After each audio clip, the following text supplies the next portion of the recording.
I'm going to be making this a non-scripted video. I have a few key pointers I want to talk about, so I might get a little bit rambly. So if you're not that kind of a person, this video is not for you. This is not going to be that crisp, very quickly get to the point kind of a video. This is going to be a little rambly. If that's not the kind of thing that you're in for, you might not like this video.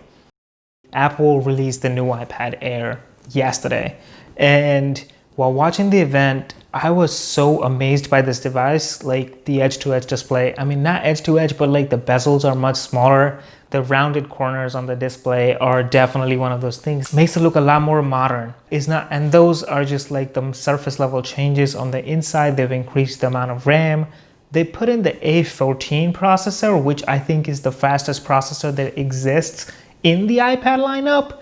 I might be wrong about that because the benchmarks are not out, but whatever the case is, A14 is definitely one of the most powerful processors that exists in the market today. So given all that information, this seemed like a device that I wanted to buy. Really, I wanted to get rid of my iPad Air 3 for something that has a better look and feel. It also has the USB-C port. That alone makes this device so much more versatile when compared to anything that has a lightning port on it. But I've chosen not to buy this device, and it's not that this is a bad device. I just think it's a bad time for this iPad Air to be released.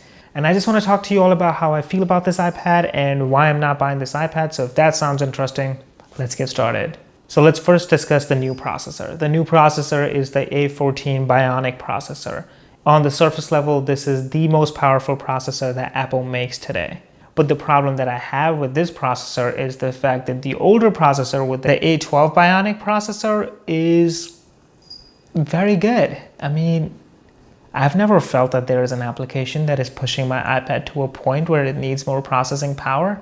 So you can pump all the processing power you want to put into an iPad. If you don't have apps that take advantage of that much power, there's no point upgrading the processor.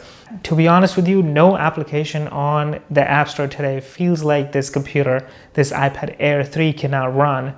And having said all that, the iPad Pros still have a version of the same A12 processor. The A12Z processor just has more cores on the GPU side, and it definitely has more power that is built into it.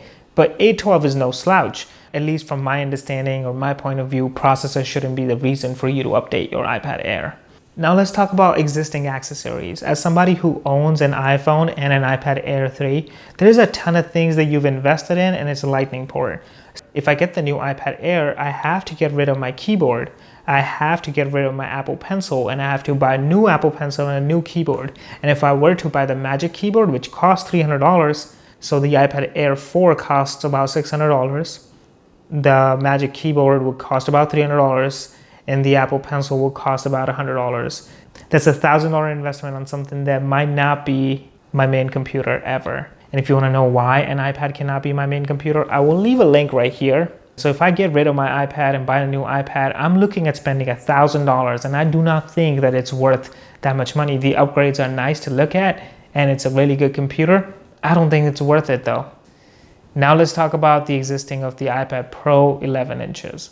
So the problem that I have, the biggest problem that I have with this iPad is the fact that you can buy a refurbished iPad Pro, and you can find it sometimes lower than the cost of a new iPad Air 4.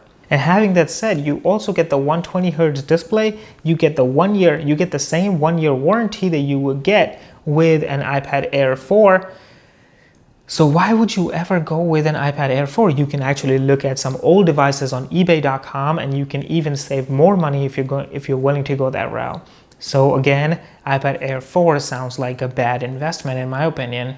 And last but not the least, iPad Air 4 is such a good computer because iPadOS 14 is such a good operating system. The only reason people have been talking about making their iPads as their main computers is because of iPadOS 14. But the problem with buying an iPad Air 4 just for iPadOS 14 is that the iPad Air 3 already has all of that. There is no functionality of iPadOS 14 that cannot function properly on iPad Air 3. So just to get a device that runs iPadOS 14 just as good as an iPad Air 3, but it costs about $600, and if you want to add accessories can go up to $1,000, will be at least $800. If you're going to buy an iPad Air 4 whenever it comes out, I want you to question the existence of other iPads. You might want to look at the iPad Air 3. Just because it doesn't have the edge-to-edge display doesn't make it a bad computer. I would ask you to look at iPad Pros on the Apple refurbished website. Just because they're old doesn't make them a bad computer. So to wrap up this video, I'm going to be skipping iPad Air 4. It's a really good device, but the price is just not right. The time is just not right. If there were no iPad Pros, it might have been an amazing device. If the iPad Air 3 had an A10 processor like the cheap iPad has, it might have been a good upgrade.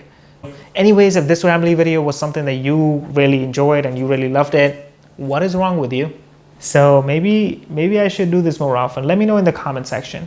Anyways, thank you for watching. If this video helped you in any way possible, please hit the like button. And if you want more videos like these, please hit the subscribe button down below. Thanks again for watching. This is Geet.